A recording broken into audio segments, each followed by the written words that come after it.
All right, greetings everybody, and welcome to week number 5. That is right, week number 5 of your 7314 class, which is your reference class. As always, I'm your professor, Dr. Jace K. Austin. And what we are going to do this week is a quick state of the course update. And then after we do that state of the course update, I'm going to teach you about Gale legal forms, tell you when you would use it, that sort of thing. It's one of these, this will be one of those videos where I just talk about a database, and then next week I will talk about your LibGuide assignments in the check-in video. But yes, let's go ahead and get this started with the state of the course update. I am a little low energy. I apologize for that.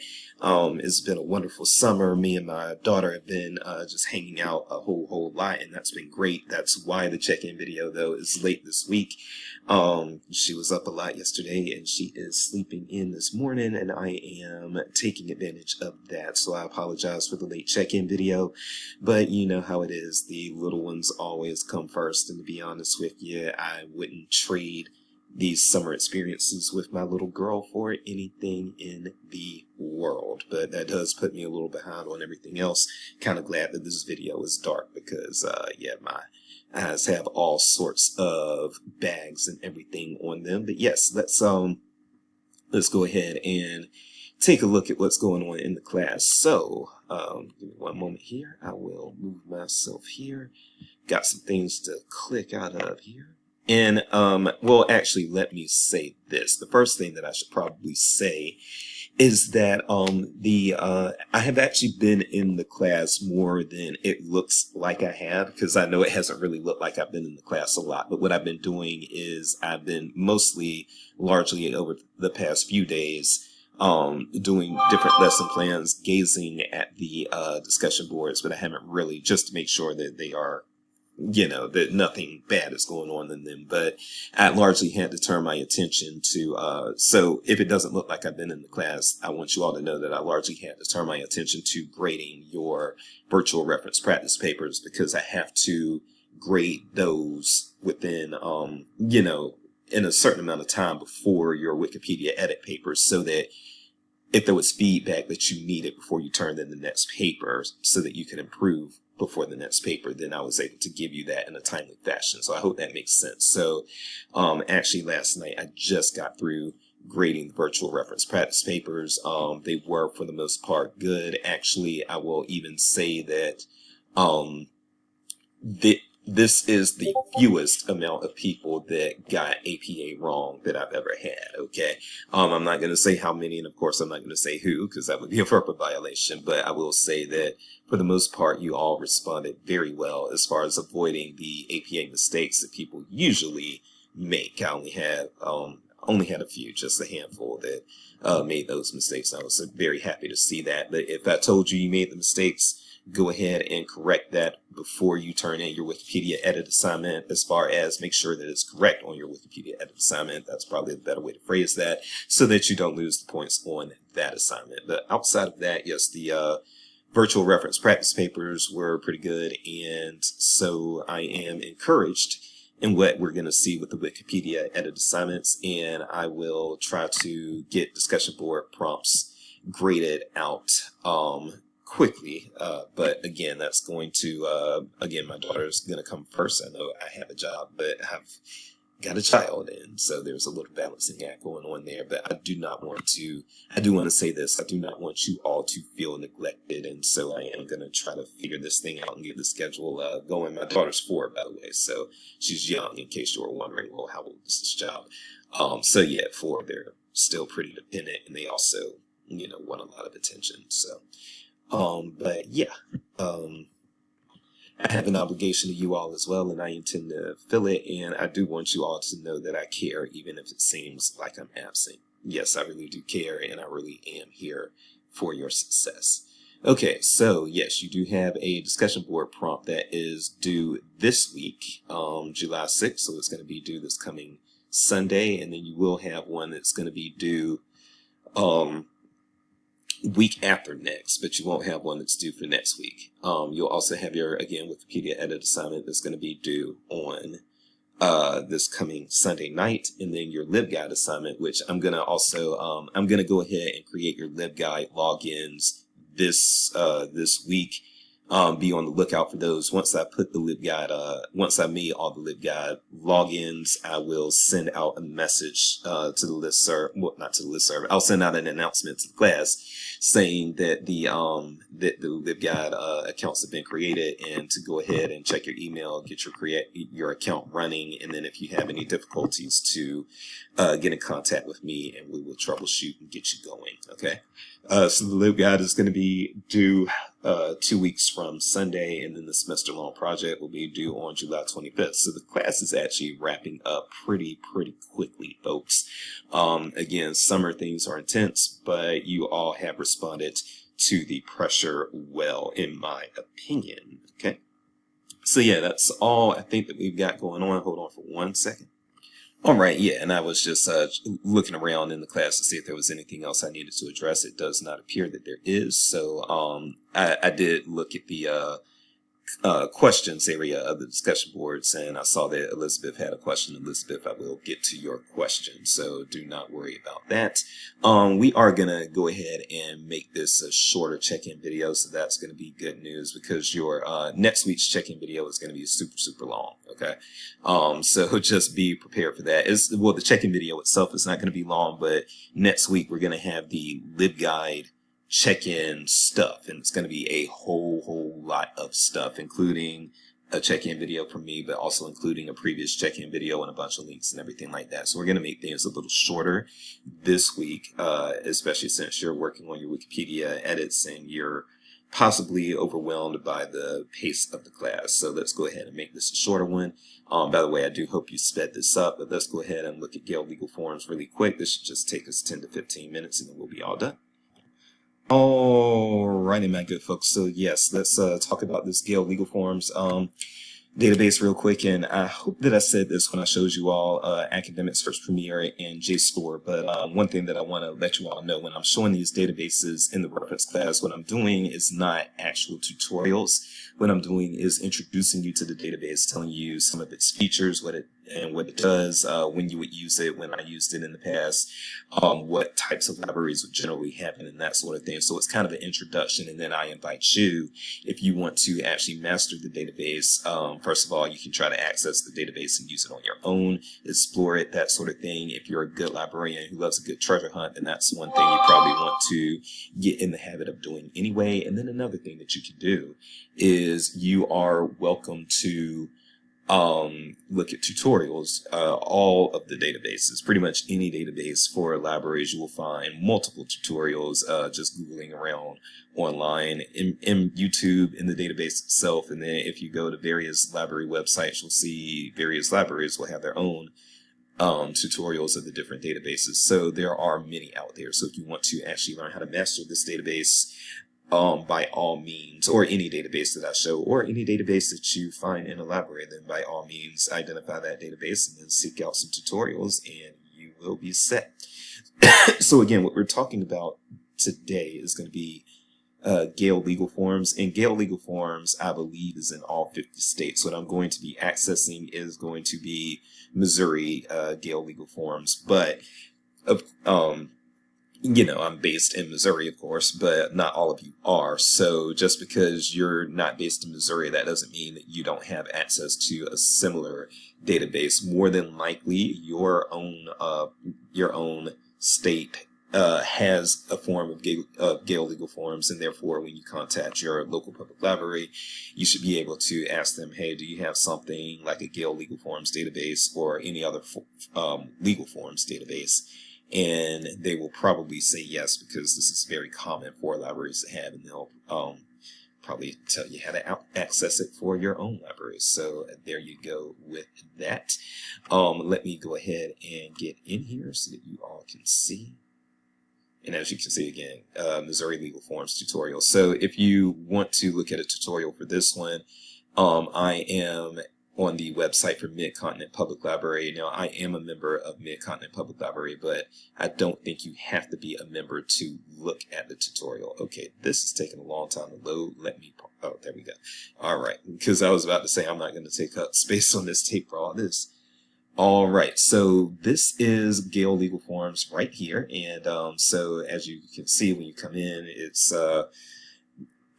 Yeah, it looks not impressive or anything like that, but it's not something that needs to look impressive, but it's something that you should be able to just get to the information quickly. There is a lot of good information, a lot of good legal forms in here, and I do want to also just put a few plugs out there as far as don't just limit yourself to showing databases like this off at at the library when you're on the reference desk. Don't just limit yourself to that. There are other times when you can tell people about databases and library resources, and I'm the type of person who ever since my career began, I've been doing that. Just like every chance I get, I say, hey, well, you can go to the library for that. And I try to stay in people's ears about that because that is how we generate awareness on the low. And then, word of mouth goes after that.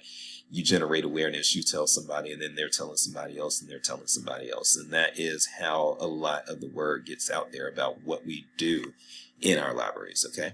So as far as this particular database, it's something that you can use for yourself, and I've used for myself. I've actually used this to, well, first of all, I'll say this is a database that you'll find mostly at public libraries, but you'll find them at public libraries throughout the United States. Again, I believe this is in all 50 states. And there are some academic libraries that I'm sure have it as well, but for the most part, it's a public library database. And I am going to try to focus more so on public library databases in the check-in videos because, which summertime allows me to do. Because with the academic library databases, you're actually exploring a lot of those through your semester-long projects. So I don't want to be duplicating that or anything like that. I want to make this class have some relevancy to our people in our public libraries as well. All right. And so, yes, I've used this for myself. I've used this to get contracts, things like having a DJ agreement for something that I was, for an event that me and an organization were hosting. We got a model contract through this database. I've seen people use this database for wedding photography agreements, even though it looks like they took, I was looking for the wedding photography agreement back in the spring and couldn't find it, so I think it's been removed. But I do think that, there are a lot of practical ways to just use this day to day. And so it's also something that I've recommended to people. When I was on Facebook, I'm no longer on Facebook, but when I was on Facebook, I was recommending Gale Legal Forms and some other databases to people left and right because, it was like people would be like, hey, where can I get divorce forms? Hey, where can I get bankruptcy forms? Hey, I need landlord tenant support. And I'd be like, Gale Legal Forms, Gale Legal Forms, Gale Legal Forms. And people were very grateful once they accessed that information and saw what was in there. They accessed this database and saw what was in there, and they were very grateful that they didn't have to go through a lawyer just for the very simple things, you know what I'm saying? So, yes, this does come in handy, and so it's something that I believe you all are going to want to have in your toolkit. So let me show you the basics of how it works real quick. First of all, you do have your most popular things over here in the left-hand corner. And yes, when I was working at the public library, divorce was definitely a big one. Real estate, that was big. I didn't actually have a lot with wills, but I did have a few things with wills as well. But real estate came in. Landlord tenant was huge. Those were the big things. Divorce, landlord tenant, real estate, and then also automotive, even though they don't have it listed over here. I was doing a lot of automotive as well. And I'm sure you can imagine that there are a lot of people out here who, they just want to buy their car or sell their car and they don't want to involve a lawyer with that. I don't even think lawyers really want to be involved with car purchases, not that I know of anyway. So yeah, the automobiles is here. That is also a big one, even though it's not one of the ones that they put here in the most popular. So it was, well, let me say this, it was a big one at the library that I worked at, but that doesn't necessarily mean it's going to be big at every single library. So there are two ways to search. You can either do this freeform search up here, or you can browse by category. I'm going to show you this browse by category feature first, just so that you can see that there are adjacent options. So like you can have you can be searching for one thing, and then you might find that there's an adjacent similar form that is actually the form that you need, so as opposed to what you were originally searching for, if that makes sense. And so if that does make sense, then it would make sense for you to browse, because browsing will allow you to see what those adjacent resources are and everything, whereas the search, the freeform search up there, that's a little harder, but not impossible. But I'll show you what I mean. So let's say that you are wanting to buy a car, and so you're looking for bill of sale forms. Well, you can go to automobiles. And then, as you can see here, so you've got liens, you've got various letters, you've got things for addressing cars that were lemons that you bought. You can do title work here as well. So as you can see, you've got a lot of options, power of attorney, and if you click one, you'll get a little drop-down menu. Oh, actually, not a drop-down menu. Sorry, that's what you get right there. So hold on for a second. Okay. I was not able to see myself in the window, so I had to stop it just so I could get myself back. So yes, you can have title, sales, bill of sale, all that stuff again. So let's say that you are looking for bill of sale forms. So you click here. Here's what I mean by adjacent. So you can have bill of sale, automobile, and odometer statement, but you can also have bill of sale of automobile and odometer statement for as is sale. And so that's the difference between one and and by the way, pay attention to this too. So again, I mean, get a legal form specifically for Missouri. If you see this MO, then that's the Missouri code, and it's a legal form that is specific to the state. If you see something that's US, it is not a legal form that is specific to a particular state. It's something that lawyers drafted up that could be altered and put to use for any for any state. But you may want to legalize it, not legalize, localize it. And there are some ways that you can download, you can download the Word form and then take the text and alter it as needed, but you will really have little need to do that. And I've had lawyers look at some of these things before, and they were like, well, yeah, this is pretty much what you need right here. There's not much to mess with. So yes, these Missouri specific ones, as you can see, again, this is a adjacent sort of form to the first form. And so if you, let's say that you're like, well, I want to sell this car as is for sure. I don't want them coming back on me and saying, hey, this car doesn't do this, this, and that. So when you click one, then what happens is you get a little description, and that should help you determine even better whether or not this is the form you want. This form is a bill of sale for an automobile. The seller guarantees that the automobile is his or their property and is free of all claims and offsets of any kind. The bill of sale also states that the automobile is sold as is without warranties express or implied. A separate odometer disclosure statement is included with the bill of sale. So if that sounds like it's what you want, then you can, first of all, related definitions. I love that because that's what you need. None of us, I shouldn't say that. I'm not a lawyer, but a lot of my students have been lawyers. So I was about to say none of us are lawyers, but this is not the time to say none of us are lawyers. Some of you actually may be. But yeah, because for those of you who don't know, a lot of just personal knowledge for you all to know, a lot of disgruntled lawyers end up going to library school and becoming librarians or law librarians. So yes, you do have your legal definitions here, including what does as is mean. So that's some good stuff to know. And then if it looks like this is the form you want, you can get the preview here. And if it still looks like what you are supposed to be getting, then, Lord, just one of those days where I don't feel my sharpest. I know you all have those days as well. Okay, so yeah, then if it looks like it is indeed the form that you want, the form that is going to best suit your needs, you do have Word options, rich text format, and then you also have Spanish options and Spanish and English options. I've seen the Spanish options for most. I have not seen Spanish and English options for most, but they might be adding those more and more as we get them. I haven't seen Spanish or Spanish and English for everything, but Spanish again for most things. So if it looks like the thing that you need to download, then go ahead and download it. And then, open. All right, I'm going to pause. All right, and so yes, this is where we were.